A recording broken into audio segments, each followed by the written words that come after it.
Assalamualaikum warahmatullahi wabarakatuh. Terima kasih kepada Allah Subhanahu wa Ta'ala.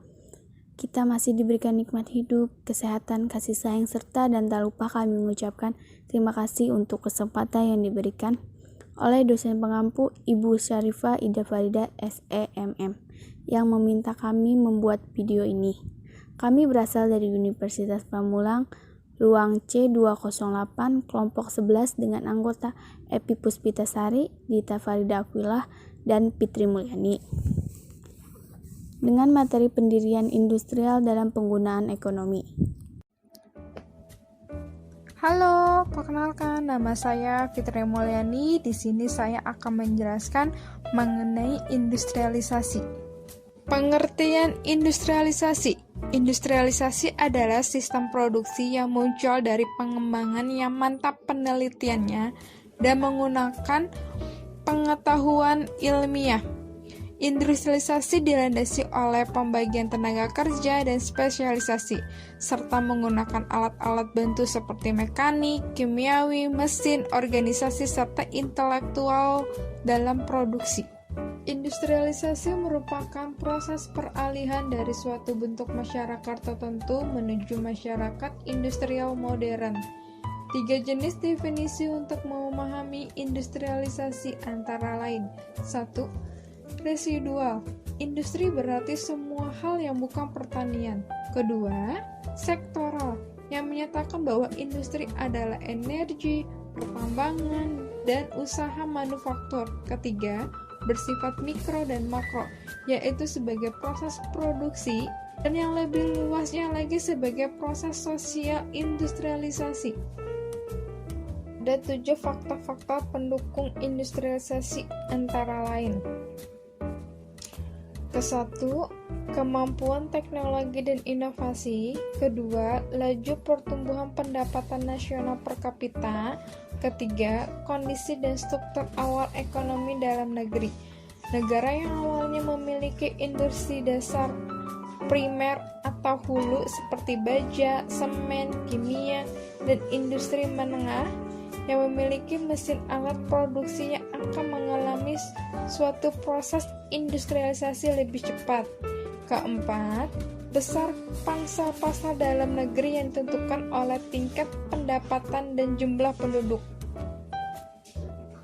Indonesia dengan 200 juta orang menyebabkan pertumbuhan kegiatan ekonomi. Kelima, ciri industrialisasi yaitu cara pelaksanaan industrialisasi seperti tahap implementasi, jenis industri unggulan, dan insentif yang akan diberikan. Keenam, keberadaan sumber daya alam. Negara dengan sumber daya alam yang lebih besar cenderung lebih lambat dalam industrialisasi. Ketujuh, kebijakan atau strategi pemerintah seperti tax holiday dan bebas biaya masuk bagi industri orientasi ekspor. Terdapat 4 unsur-unsur industrialisasi antara lain. 1. Masyarakat yang melakukan proses produksi dengan menggunakan mesin. Kedua, berskala besar. Ketiga, pembagian kerja, teknik yang akan relatif kompleks. Keempat, menggunakan tenaga kerja yang keterampilannya bermacam-macam. Selanjutnya, faktor pendukung selain dari perkembangan teknologi atau T dan inovasi atau IN, serta laju pertumbuhan pendapatan per kapita adalah sebagai berikut. 1. Kondisi dan struktur awal ekonomi dalam negara. Kedua, besarnya pasar dalam negeri dan ditentukan oleh kombinasi antar populasi dan tingkat pendapatan nasional real per kapita. Ketiga, ciri industrialisasi yaitu cara pelaksanaan industrialisasi seperti tahap implementasi, jenis industri unggulan, dan insentif yang diberikan, termasuk di dalamnya adalah insentif kepada investor. Keempat, kondisi dan keberadaan sumber daya alam atau SDA. 5. Kebijakan dan strategi pemerintah seperti tax holiday bebas biaya masuk untuk bahan baku impor, pinjaman dengan suku bunga yang relatif rendah. Terima kasih. Selanjutnya, saya akan membahas tentang kebijakan sisi dan SIP. Kebijakan strategi substitusi impor atau inward looking. Strategi ini bertujuan untuk mengembangkan industri berorientasi domestik yang dapat menggantikan produk impor.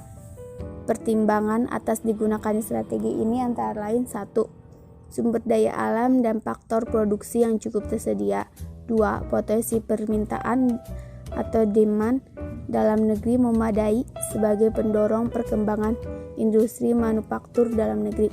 3. Kesempatan kerja menjadi luas. 4. Pengurangan ketergantungan impor sehingga defisit berkurang. Kebijakan substitusi impor atau import substitution adalah kebijakan memproduksi di dalam negeri terhadap barang-barang yang tadinya diimpor. Ada beberapa manfaat positif yang diperoleh dan kebijakan substitusi impor antara lain 1. Mengurangi ketergantungan pada impor. 2. Memperkuat sektor industri. Pengembangan sektor industri diperlukan untuk memperkuat perekonomian. 3. Memperluas kesempatan kerja. Bertumbuhnya sektor industri juga dapat memperluas kesempatan kerja. 4. Menghemat devisa. Di samping manfaat-manfaat tersebut, SI juga memiliki keterbatasan antara lain 1. Menguntungkan perusahaan asing. 2. Pasar domestik cepat jenuh. 3. Memunculkan atau memperkuat gejala monopoli dan atau oligopoli. 4. Ketergantungan yang makin besar terhadap impor. Selanjutnya, kebijakan strategi PE, promosi ekspor atau outward looking. Strategi ini berorientasi ke pasar internasional dalam usaha pengembangan industri dalam negeri yang memiliki keunggulan bersaing. Rekomendasi agar strategi ini dapat berhasil adalah 1. Pasar harus menciptakan sinyal harga yang benar yang merefleksikan kelangkaan barang yang bersangkutan baik pasar input maupun output. 2.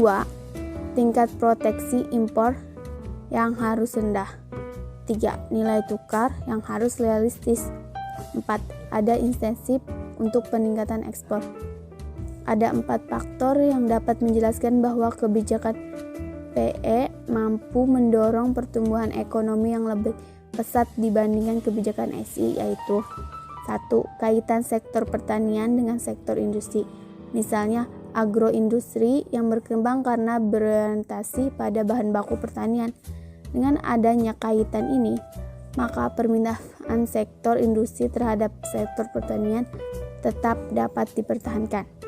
2. Skala ekonomi atau economies of scale dapat dicapai karena permintaan ekspor yang skalanya cukup besar, sehingga dapat diproduksi secara manufaktur atau massal.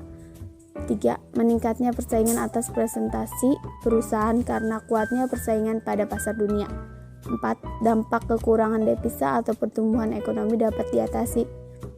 Meskipun kebijakan PE memberikan manfaat, namun ada juga beberapa masalah. 1. Cepat jenuhnya pasar internasional. 2. Makin kuatnya kebijakan proteksi oleh negara-negara maju. Faktor pendorong selain dari perkembangan teknologi T dan inovasi IN serta laju pertumbuhan pendapatan per kapita adalah sebagai berikut. 1. Kondisi dan struktur awal ekonomi dalam negara. 2. Besarnya pasar dalam negeri yang ditentukan oleh kombinasi antar populasi dan tingkat pendapatan nasional real per kapita. 3. Ciri industrialisasi, yaitu cara pelaksanaan industrialisasi seperti tahap implementasi, jenis industri unggulan, dan insentif yang diberikan, termasuk di dalamnya adalah insentif kepada investor. 4. Kondisi dan keberadaan sumber daya alam atau SDA. 5. Kebijakan dan strategi pemerintahan seperti tax holiday, bebas biaya masuk untuk bahan baku impor, pinjaman dengan suku bunga yang relatif rendah. 6. tingkat perkembangan industri manufaktur dapat dilihat dari pendalaman struktur industri itu sendiri. Selanjutnya, pembahasan ketiga akan dibacakan oleh Epi Puspitasari. Selanjutnya adalah tentang keterkaitan industrialisasi dengan sektor lain, yaitu pertanian. Pembangunan ekonomi suatu bangsa merupakan pilar penting bagi terselenggaranya proses pembangunan di segala bidang.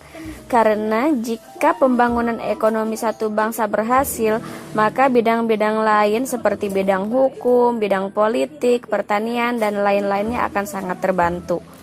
Pada beberapa negara yang tergolong maju, peranan sektor industri lebih dominan dibandingkan dengan sektor pertanian.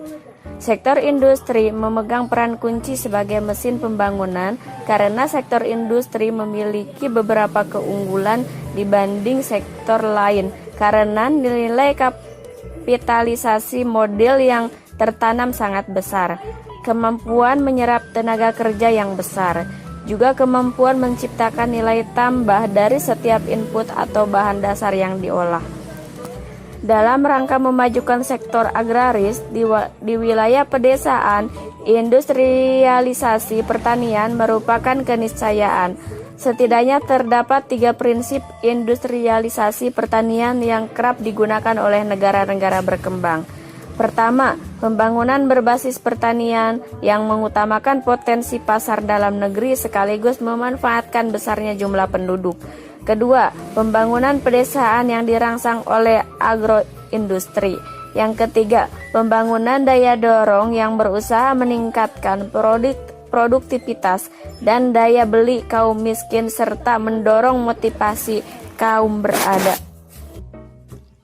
Sumber ini didapatkan dari buku Perekonomian Indonesia dengan materi Peranan Industrialisasi dalam Pembangunan Ekonomi dari Universitas Pamulang. Sekian presentasi dari kami, mohon maaf jika ada kesalahan atau kekurangannya. Kami mengucapkan banyak-banyak terima kasih. Wassalamualaikum warahmatullahi wabarakatuh.